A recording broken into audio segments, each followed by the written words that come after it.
করুক, আবার তোমাকে কামড় না দেয়।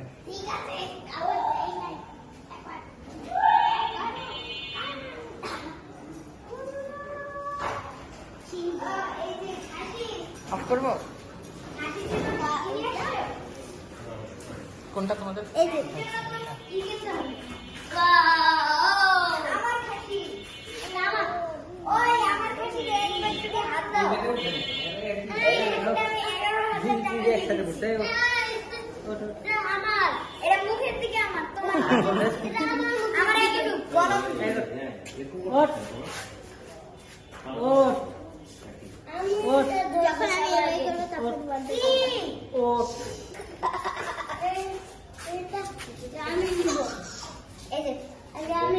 এগুলোই হয়তো 11-12 করে বিক্রি হতো আগে না।